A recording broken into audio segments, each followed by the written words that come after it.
just waiting for people to come inside. Leon, you want to show her? Yes, sir. Are your shoes in the front? Are your shoes in the front? Yes. Where are your shoes? Okay. I'm sorry.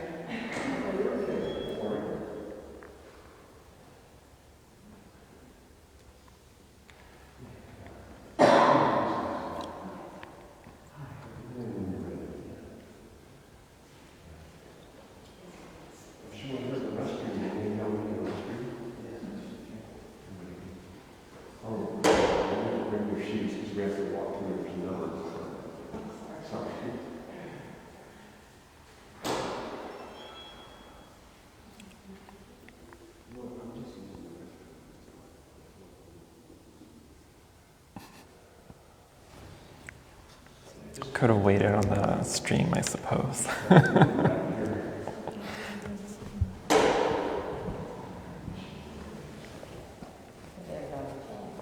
Sorry?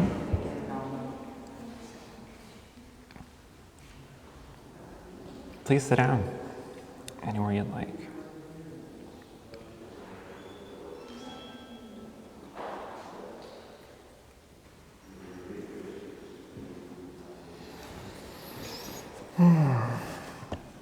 Beautiful Saturday, is it not? If only it was like this year-round, I would love Texas. But I have a love-hate relationship with it because of its bipolar weather. But if it stayed consistent like this, I'd never complain.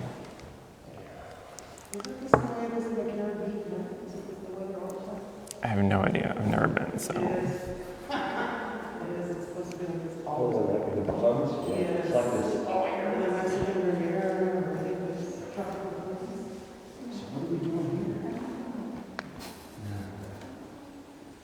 On a permanent vacation.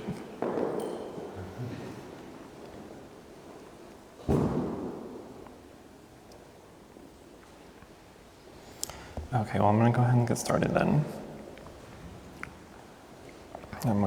Buddha. Okay, so today we will continue our discussions on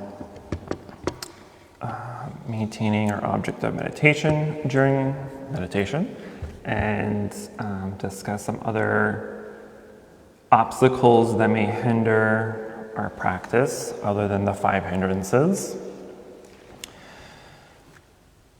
Sorry. So, as we have discussed previously, our whole object of meditation for this semester or round of classes will be our breath. So the object of meditation will be mainly our breath, right? So previously we've discussed many different methods and techniques to use as objects of meditation, like visualization, mantra, walking meditation, chanting meditation, etc.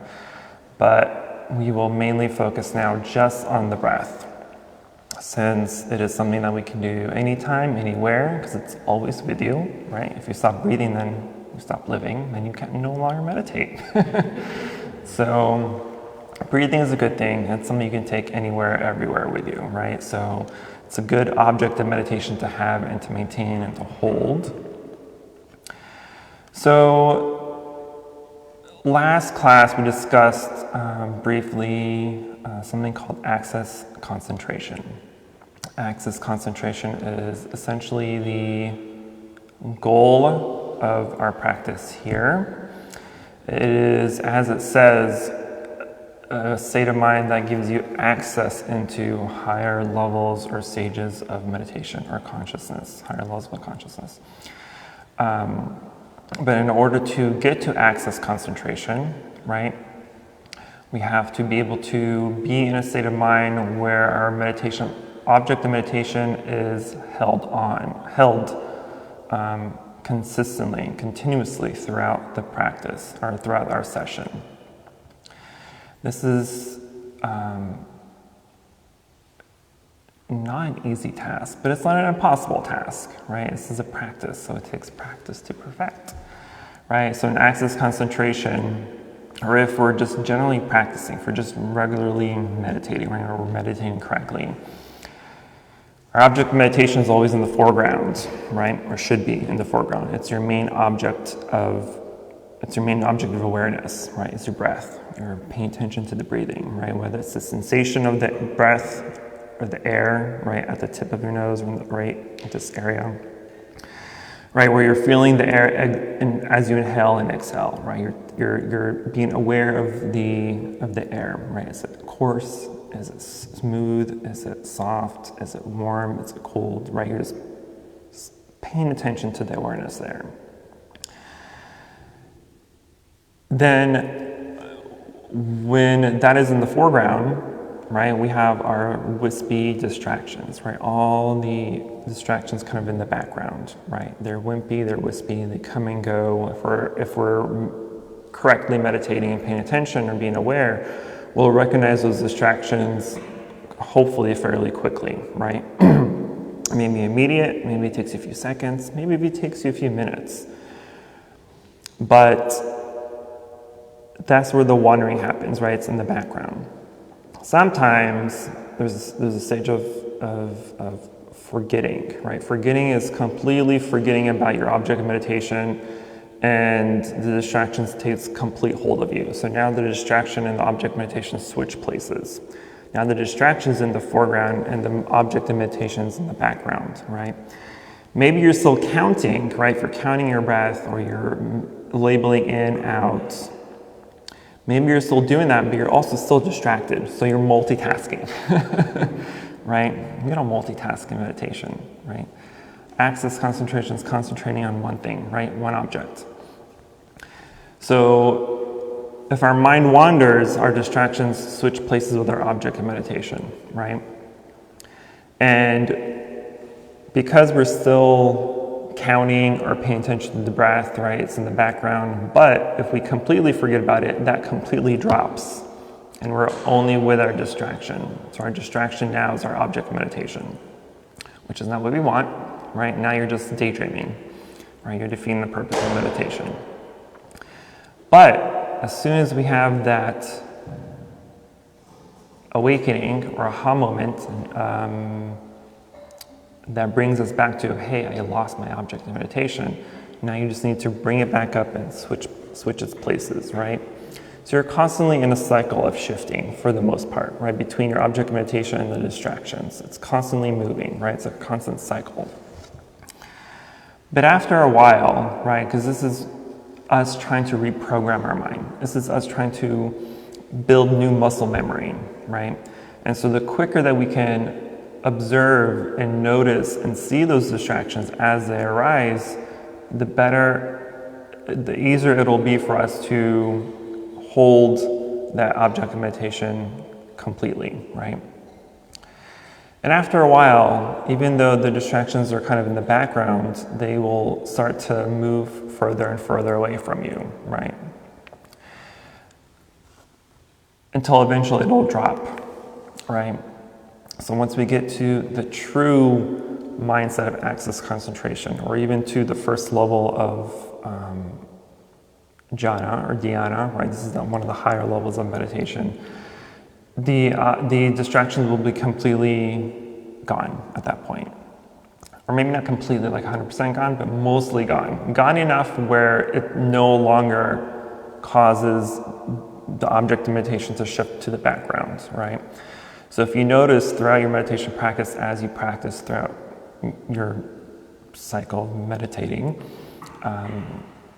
if you start to notice eventually that the distractions, even though they do arise, they don't take hold of your entire session, right?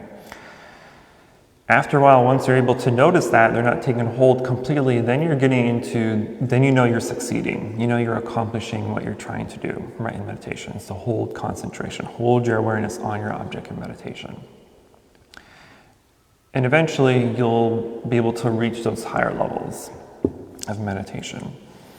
But in order to even get there, we need to get through the access concentration door, right?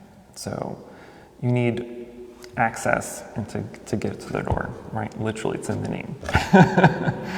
So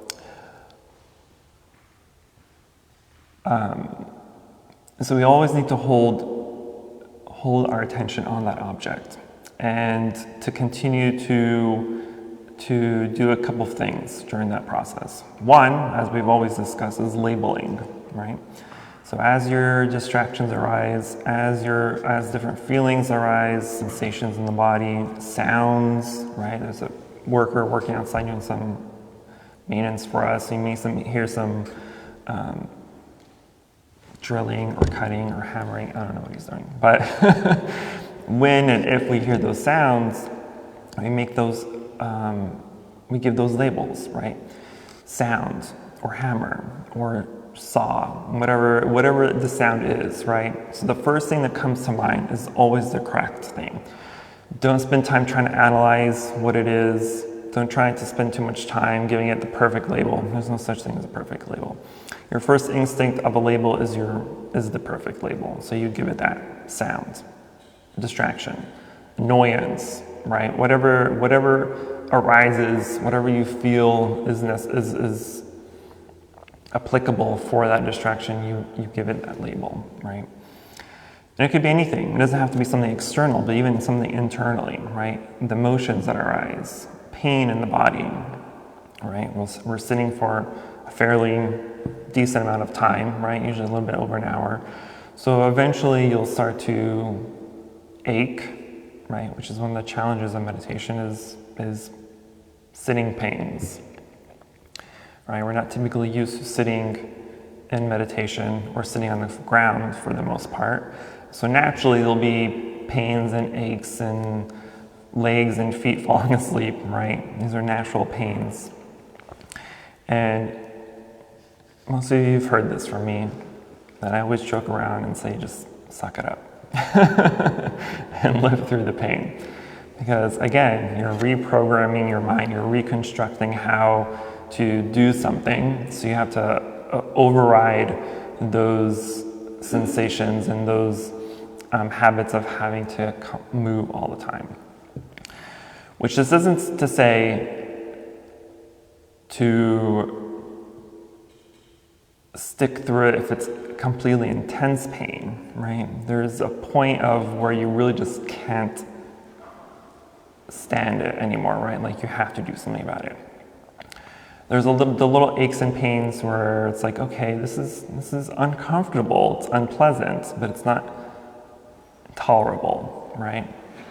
So those are the types of meditation pains you want to try to hold on to and just let it be, right? Let your body get used to that type of pain. And at that point, for the most part, at least in my experience, once you bring awareness to the pain, right? Usually it's in the knees, right? Or your feet falling asleep for the most part. Maybe even some back issues. But if you're able to bring awareness to that area of where it's unpleasant or discomforting and make that the object of meditation and observe it, observe what it's doing, how it feels, observe the sensations of it, acknowledge it.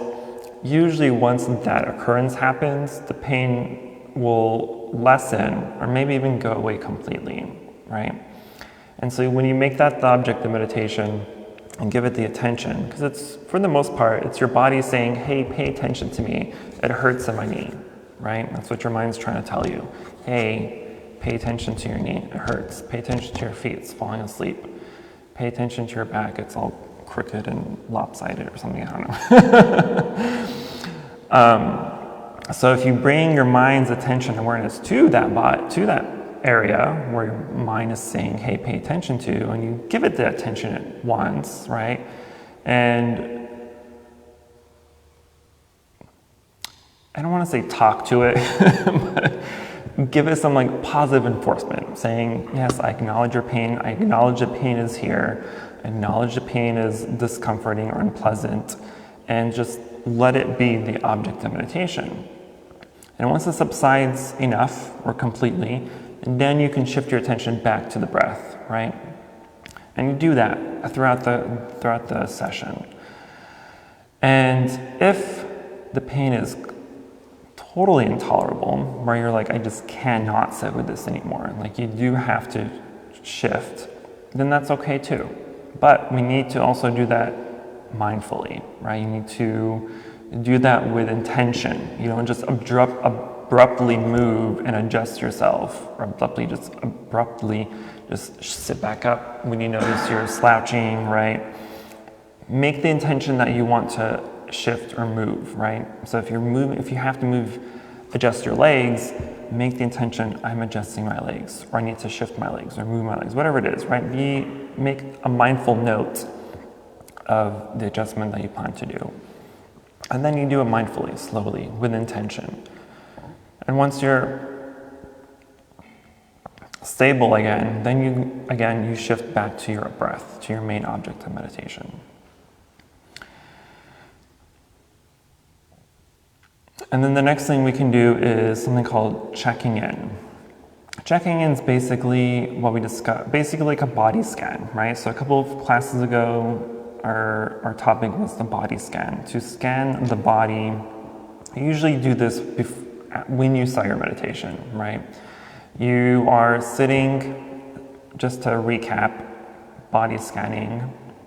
Once you've sat and you are in your position of meditation, right? You want to take a few deep breaths and then just scan the body, literally just scan the body. So you're going from different points of the body and making the mental energy to relax those parts of the body, right? So usually we start from top to bottom, right? So just shift your attention to either the top of your head or your forehead, somewhere in your head area, and just feel that area, basically, right? You're trying to feel your scalp. You can feel your hair, feel the top of your head, right? Maybe there's a breeze, maybe it's warm or it's cold, right? You're like the same way when you pay attention or focus on your breathing, right? As the air enters and exits, you're pretty much doing the same thing with all the body parts as you do the body scan. So you just notice the sensations there, the air, if there's a breeze, if it's warm, if it's cold, and then you shift your attention downward, right? Maybe to your forehead, to your eyebrows, to your eyes, your ears, your nose, tongue, mouth, and just move down, right? Use a few breaths, 3 to 5 breaths for each place. And sometimes, and what I would like to do too sometimes, is to intentionally tense up certain parts of the body as you're doing the body scan, right? Because if you tense it up, you're trying to relax it, right? And that's usually helpful, especially in the back area or in your arms. If we're sitting for a good period of time, intentionally tensing up certain parts of the body and just letting it go will relax it. You're essentially giving that mini vibration massage in those areas, right, to kind of just help relax. And you do that throughout the body. So checking in is pretty much just doing that, ensuring that you are in a good mindset, that you are sitting upright. You're correctly sitting up. Your back is straight and erect, right? That your shoulders are where it should be, that your hands are where it should be, that your breathing, your object of meditation is where it should be, that your posture is where it should be, right? So really just taking a few moments to check in with yourself and then again shift back to your object of meditation, which is the breathing. And as we are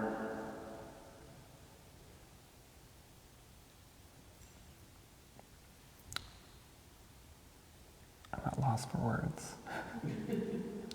As we are, as we're meditating, we are watching our breath, right? There's a common challenge most people will have, especially if you're starting or you're new, or even if you've meditated for a while, is the difficulty in the monkey mind, right? We use the term monkey mind because your mind is constantly jumping from one thought to another constantly, right? You cannot hold your attention on your object of meditation. And so people start freaking out. It's like, I cannot calm my mind. I can't slow it down. My mind's just insanely crazy. But the funny thing is your mind is always insanely, totally crazy. You always have monkey mind throughout the day. The only reason you notice it more now is because you're trying to bring attention to something constant, like the breath, and now you're noticing your monkey mind. But the monkey mind's always there.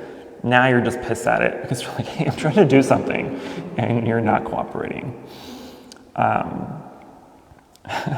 But that's where our practice comes in, right? This is the way we are trying to reprogram that monkey and tame it, right? And so it takes practice. So a lot of people get very discouraged because they're like, I just can't meditate. I can't calm my mind. I can't stop my mind from wandering or consistently monkeying around. I'm like, that's cool. That's what's supposed to happen. Like, no, don't be mad at something that's naturally and habitually common for every person, right? Don't get mad at yourself for that. But it's going to take time for that to slow down because, again, you're literally creating new muscle memory, right? I always take the example, like if you're going to the gym for the first time, you can't call yourself a bodybuilder because you worked out one time, right? So you can't do the same thing with meditation. You meditate one time and now you're a Zen master. No, it doesn't work that way. So it takes time. You truly are working out your mind. You really are pumping muscle memory, right? You're pumping those weights, mental weights to work out that muscle memory to stick with the object of meditation. And again, our main focus is to maintain that object meditation always in the foreground, right? Because those distractions, the wandering thoughts that are in the background, they're always going to try to slide in, right? They're always going to try to slide into your DMs, right? But you have to make sure that doesn't happen. And so as we meditate and we're watching those distractions, kind of wanting to push out your object of meditation, it's okay to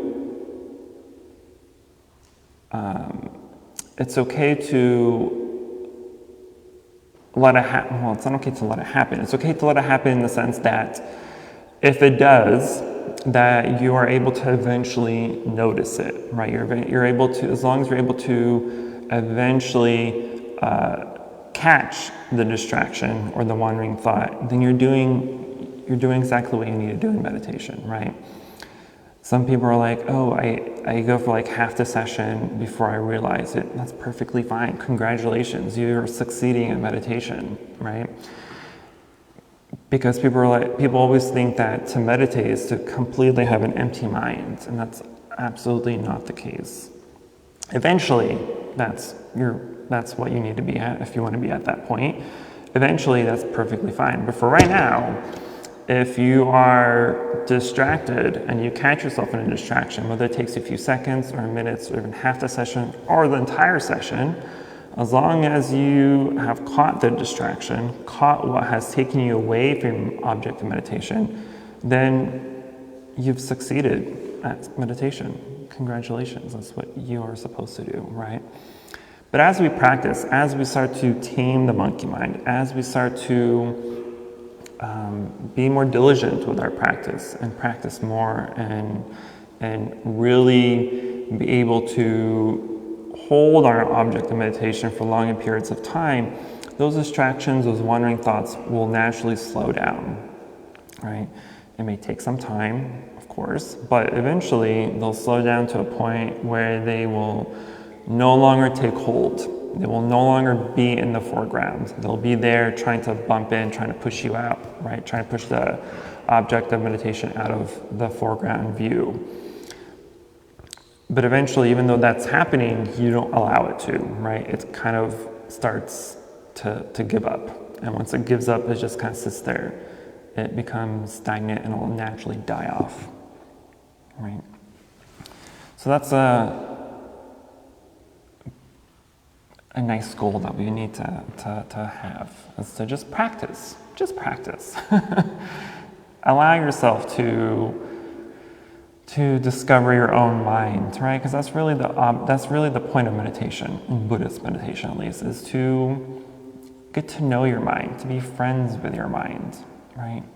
Because our mind, we think that our mind is who we are, right? We have this concept of self in Buddhism, of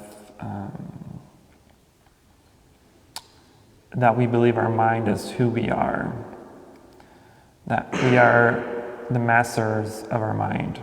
That's actually the other way around. Our mind are the masters of us. Because if you're truly the master of your mind, then you can stop your thinking on command. Can you do that? You cannot. And so since you cannot do that, then you are not the master of your mind. So in Buddhist practice, we take this concept of self, and eventually, after, again, the different types of meditation, Buddhist meditation is concentration and contemplation, right? So in the contemplation piece, we contemplate on that concept or idea of self and to analyze it. What is self? Who am I? What am I doing? Where am I? Who was I before I was here? Who was I before I was born? Who will I be after I die? Right? These are questions that are usually given in Zen meditation as Koan, what it's called, Koan. But anyway, it's off topic. But the point here is to not get angry with ourselves when we think that we're not meditating correctly, or what we're doing is not doing anything, right? Because another goal here is to be mindful of our emotions and reactions, because we're a very reactory type of being, right? We react almost instantly during certain types of confrontations or circumstances, right? Versus reflecting, right? We typically reflect after we react. But if we are mindful, then we're able to reflect before we react. So that way our reaction is correct. Our reaction is wholesome, right? Not negative or unwholesome. If someone cusses you out or pushes you or calls you out or whatever, usually our reaction is to fend for ourselves, right? Our reaction is to defend ourselves, to react back in the same way that they have reacted to us. If someone pushes us, we push them back. If someone calls us a name, we call them a name back, right? We have this constant push, right, to have someone win, essentially. But if we are able to actually reflect on that, then we can see that our negative reaction does nothing good, right, in the long run. If someone's trying to hurt our feelings and we're hurting their feelings back, what good comes from that? If someone pushes you, push back, what good comes from that? If someone heads you and you head them back, what good comes from that? Right? A lot of negative things can happen. People get hurt physically, mentally, emotionally, psychologically, right? You don't want to create a PTSD moment for people. So if we're able to take our mindfulness practice from our cushion when we meditate and use that in everyday situations and circumstances, and then it'll be easier for us to react correctly to situations. Someone cusses you out, thanks. Someone calls you a name, thank you. It's custom made. Right? If someone tries to offend you, thanks, that's cool. Appreciate that.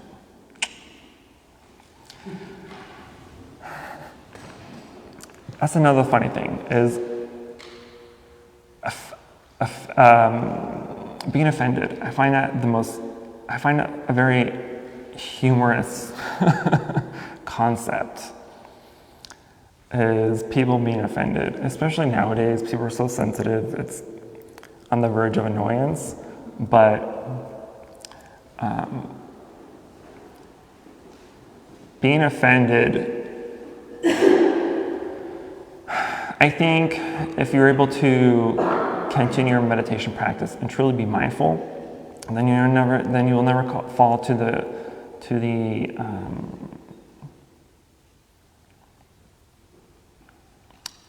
victim of being offended. Because my philosophy in offense, or being offended, is twofold. Someone offends you. Is what they said true? Is what they said true? If it's true, why are you offended? It's true. Why are you offended? If it's untrue, if it's false, it's not real, it's not true. Why are you offended? It makes no sense, right? Absolutely no sense. The nun always jokes with me, and she's like, what's that over there? I'm like, I don't know, I can't see. She's like, you have 4 eyes, why can't you see? I don't know, it doesn't work, obviously. 2 of them are like all lopsided, it doesn't work. No offense, don't get offended. So that's I think it's a valuable lesson when someone's trying to offend you. Just ask yourself, is what they're saying true? Yeah, I do have purple skin. Why are you offended? Now I obviously don't have purple skin. Okay, then why are you offended? I've always been a sarcastic type of person, and I usually, unfortunately, my reactions are instantaneously sometimes. I don't think about what I say, and so sometimes my reaction to things, the words that come out of my mouth, are slightly unmonkly. Sometimes I can't help myself, but I think that's because of that, that's created this shell in my personality where I just don't get offended easily, and I think that's a good mindset to have, because otherwise you can just be happy when someone calls you out, right? I remember I think it was like middle school or something. I used to live overseas, and so I was literally one of the only very light-skinned people in school.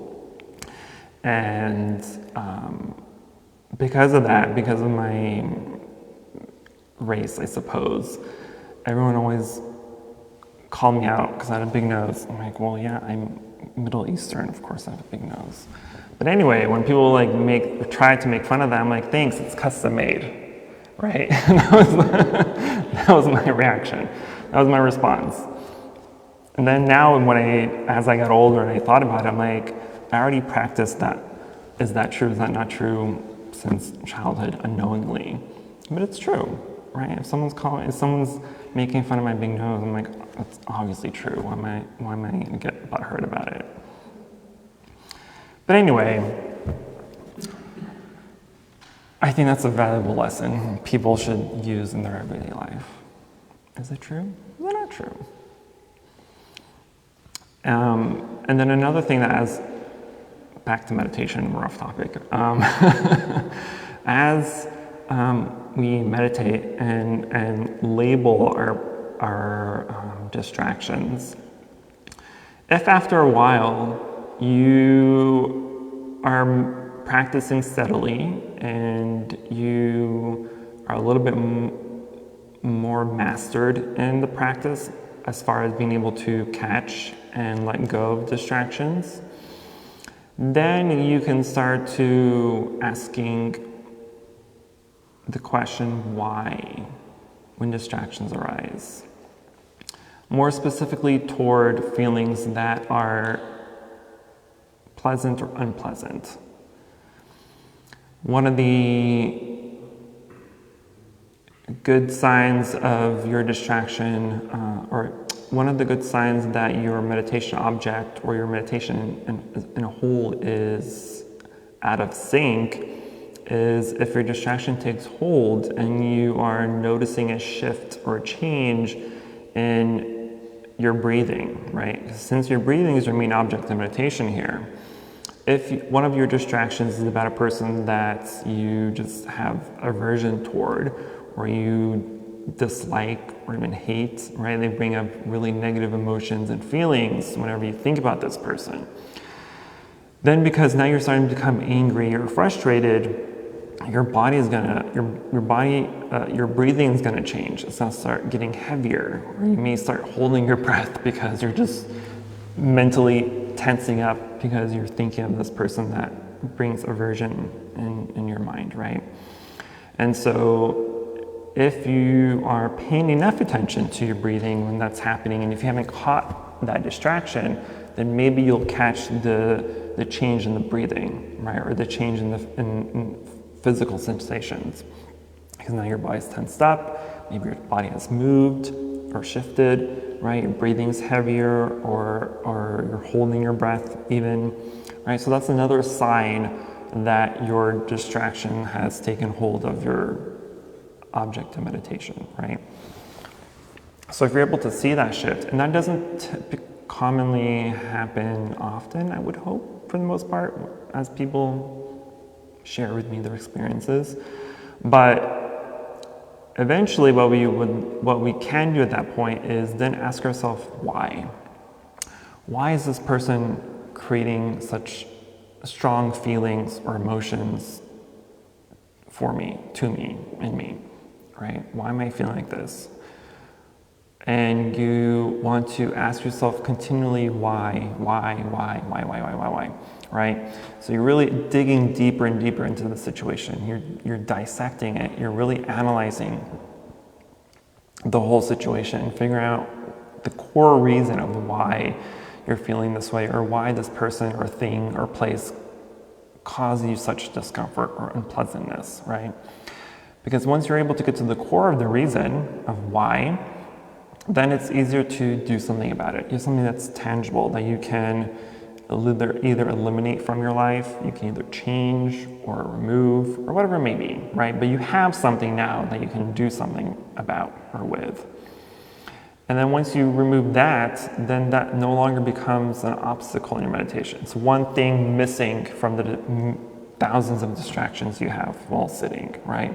And so the more you're able to pick those weeds out of your mind and clean up that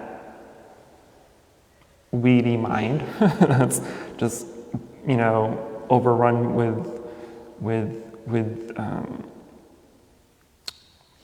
distractions and negative emotions, et cetera, the more you weed those out, the cleaner, purer your mind will be, and the easier it will be for it to meditate, right? So that's also one of the objects, or one of the goals of meditation, is to weed out those unwholesome mental states. So it's easier to be with your meditation object. It's easier to react correctly to situations in life.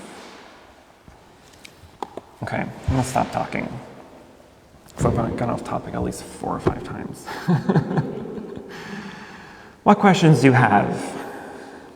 Concerns, emotional outbursts? Yes, sir. So you're saying, you're talking about doing why or doing analysis on a distraction. Are you saying that at that point it's already replaced your object of meditation, and so it becomes the object of meditation, but you don't stay there, you go into it and explore it.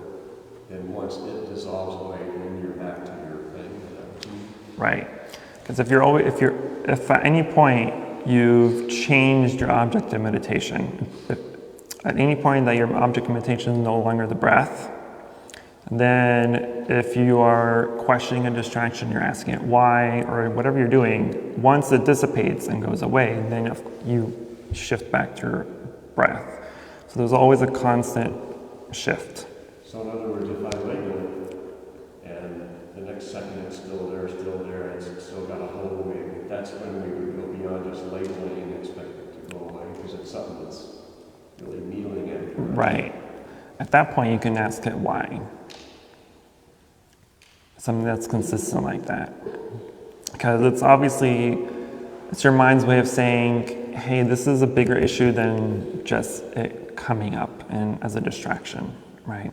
And so if it's a bigger issue beyond the labeling, if it's still, because usually sometimes you'll have to label things a few times before it goes away. Usually I'll give it a max of three tries, right? 3 strikes and you're out. If at the third part, then at that point you do want to explore. You want to contemplate of why this is taking such a strong hold on you, right? And then once you've evaluated it and analyzed that, if you've come to any sort of conclusion, or if it just naturally, your mind just like, okay, I agree, right? Accept what you've why'd about it, then once it's gone, you shift back to your objects of meditation, your breath. Make sense? Yes, ma'am. So on the scanning part of the meditation, scanning the body, I've been trying to practice that a little bit more, and I've noticed that I am more aware of my body, even when I'm not meditating, so like where I put my feet, or like if I grab something, sometimes I'll like literally watch my hand grab it, and kind of feel like separate from it. Not separate, but just more of an observer, like, oh, wow, sounds really strange. But is that something that happens? And I guess my question is, when you're scanning the body, is it to become more aware of your body, or is it to keep training the body to just focus on, like the feet, the knees, the so forth and so on? Both. Both? Okay. Because you want to know, again, when you meditate, you're getting to know your mind, right? And to get to know your mind, because your mind controls the body, right? So when you're trying to get to know the mind, you also have to get to know the body, right? So, and when you get to know the body, let's say every time you meditate, a certain part of the body always has discomfort, right? And so if you're able to notice that and note that as you're doing the body scan, you know, hey, this knee, my right knee always hurts when I'm sitting, right? And if it's always hurting only when you're sitting, then maybe you're sitting wrong, right? Your body's trying to tell you, hey, this is not working out for me. Move it or change this position, right? And so if you get to know your body like that, then it's easier to correct posture, correct the way you're sitting or something, right? That way, it no longer becomes an obstacle. It no longer becomes something that's too discomforting, and you can get out of the cycle of distraction. Or it discourages you, it won't discourage you from practicing. Right.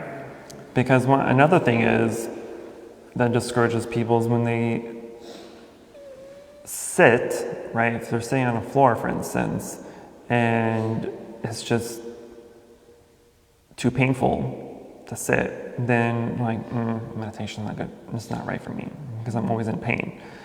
That's great, but who said you always have to sit on the floor to meditate? That's why we have chairs. We have chairs for a reason. Because meditation doesn't necessarily mean sitting, right? On the floor, you can literally stand up if you want to meditate. Meditate standing. Meditate on doing a cartwheel. Meditate sitting on your head. It doesn't matter the position of meditation, because meditation is not taming the body, it's taming the mind, right? So you have to be in a position that's comfortable enough where the body is not a discouragement or distraction or hindrance in the meditation. But awake and aware enough to where you can not drift off into sleep. Something, right? Right, because after a while, after you get practiced in sitting becomes very comfortable. Very comfortable. I can fall asleep sitting now. That's not comforting, but sitting can become very comfortable, right? And when you're in a very comfortable state, because once you going back to access concentration, the shift from access concentration to the first level of deep meditation is a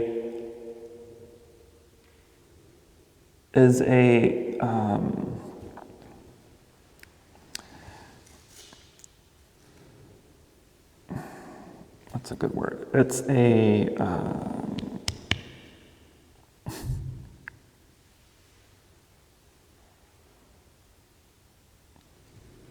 it's a blissful feeling in the body, right? Because if you're meditating for long enough, then your whole body is very comfortable, but maybe there's one area in the body where you just feel like, where you can just feel very blissful, right? It just feels very calm and natural and peaceful and just feels really good, right? Sometimes it's in the chest area, right? It just feels very open and natural and just feels good, right? Or maybe it's in the hands when you're sitting. For me, it's always in the hands. And I know I'm in that area or stage of meditation because my hands and my sit feels so comfortable that my hands literally feel like they're in this position, right? My hands are on my lap, but I have this blissful, ecstatic state of mind where I no longer feel like I'm sitting. I feel like I'm doing this. Like my body just feels so open, right? You're in a very good mental, joyous state, right? It's almost like a state of ecstasy because you just feel very good. Your body feels very good. So that's a sign of you shifting from one mindset of meditation, level of meditation to another one, right? That and your breath, which scares a lot of people because once you are skillful enough in meditation, right? Once you have gotten to the point where you're either able to catch your distractions pretty quickly or the distractions no longer become distractions, they're just kind of the wispy thoughts in the background, then your body and your mind and your breath starts to shift into the zone, right? Your breath becomes very slow and very shallow, and it even can sometimes feel like you've stopped breathing, right? Because it's very short, shallow breaths at this point. And that's also a very good sign of good concentration in your meditation, right? So sometimes when people are in that state and they notice that they feel like they're not breathing, what they would habitually do is take a deep breath. I'm like, oh my God, I'm not breathing. Let me take a deep breath. Which, if you can avoid doing, because that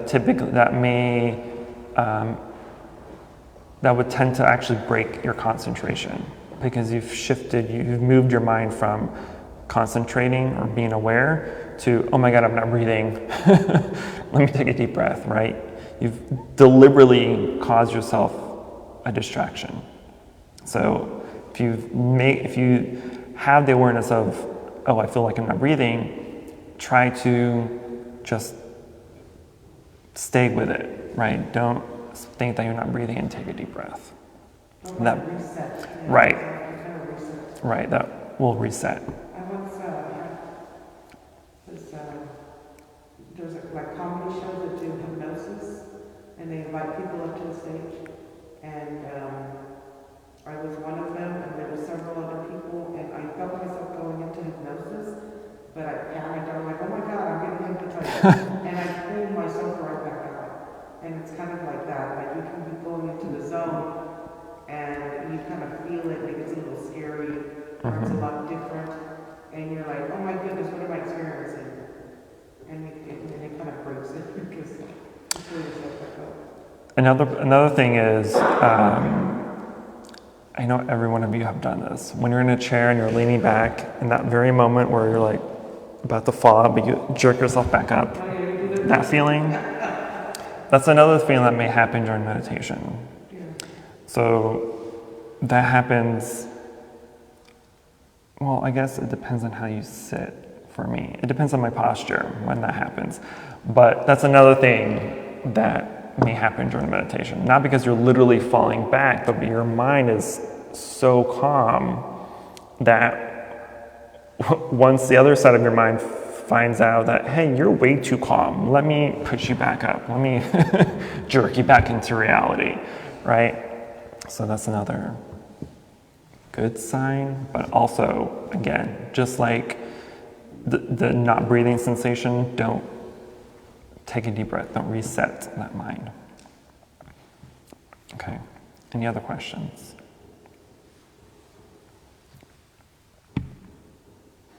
No? You sure? Okay.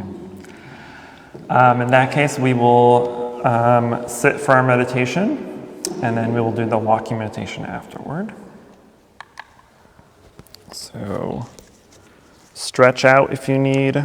Find your comfort spots.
toward the end of this carpet.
Welcome back, everyone.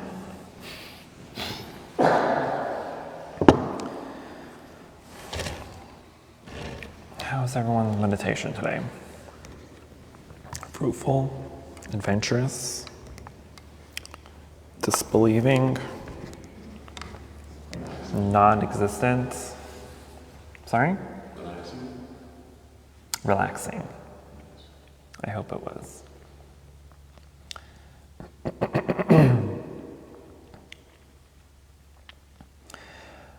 One thing I usually mention and forgot that in the course of sitting, at least, another sure sign of lost concentration is slouching. So I always mention that, our muscles in our body are like Play-Doh. If you mold it into its shape, it'll stay there until an external force pushes down and changes the shape, right? So in our case, our backs are the Play-Doh and the distractions is that external force. So if you sit upright, right, because I always say the most natural straight you can get your back is by lift your hands way up by your head and then just slowly bringing them down, right? That stretch of posture is the natural state that your back should be in. So if you're able to stay in that position for the entirety of your session, then congratulations, you did something right. But if you find yourself slouching at any point during the session, then you know that your concentration on your meditation object is not at 100%, right? There was some distraction there that caused you to start slouching, right? So if you notice that slouch and you're like, was I really paying attention to my meditation object? Probably not. But that's a good sign. Well, not a good sign, but it's a sign that your attention awareness is not on where it should be. It's meditation is one of the few things that the more you notice that you're not, or that you're distracted, the more you know it's working, right? Because you're able to spot the fact that you're not focused or not able to focus on something. Yeah, because in our life, we're always doing, right, in everyday life. But in meditation, you're doing the opposite. You're not doing. Yeah, it's hard to do because in life we're going, next appointment, kids, school, bills, everything else. And so even this is, the break that we take here is kind of like, it tends to be long when you're not used to practicing as well. Practice makes perfect. It does. In this case, that's very much true. And it helps also in longer sits. For me personally, I always stretch. I do a lot of stretching, like miniature yoga. Because if I'm going to sit for 90 minutes, then I need to make sure that my body is not going to kill me afterward. So carry the attention in with us, so we don't even know what's there until we sit down. Right. Which is why a body scan is always helpful, because doing the body scan, by paying attention and being aware of all the parts of the body, you can see exactly where you're tensed up or you're just having discomfort, and you can correct or adjust at the beginning stages versus halfway or at the end of the session. But always stretch beforehand is usually a good idea. It's kind of like we want our body to receive just like our thoughts to receive. Yes. Cool. Any questions? What questions you have? Concerns? Emotional outbursts that I don't want to hear about right now? I didn't get to finish my coffee this morning, so I'm not in the state to listening to emotional outbursts. Okay, well that will conclude our class today. We also have a temple tour and Intro to Buddhism today at 12, so about 30 minutes. So if anyone's interested in that, feel free to hang out until then. We had our first tour last month. This will be our second tour. And then we won't have another one until midsummer when people are out of class, school. But it's a good opportunity to learn about the history of our temple, of our monastics. We'll go over like iconography, statues, symbolism, and just going over the basics of what Buddhism is and whatnot. And then of course there's some books that y'all can grab out on the way out. And then we will have a retreat in June. I don't know exactly what day yet. It's either going to be the 3rd or the 4th Saturday. So either the 18th or the 23rd, 5th. Not quite sure yet. But end of May 28th will be our last class until midsummer. And so usually we'll have a retreat pretty much whenever we finish a semester of our classes here. So it'll be in June.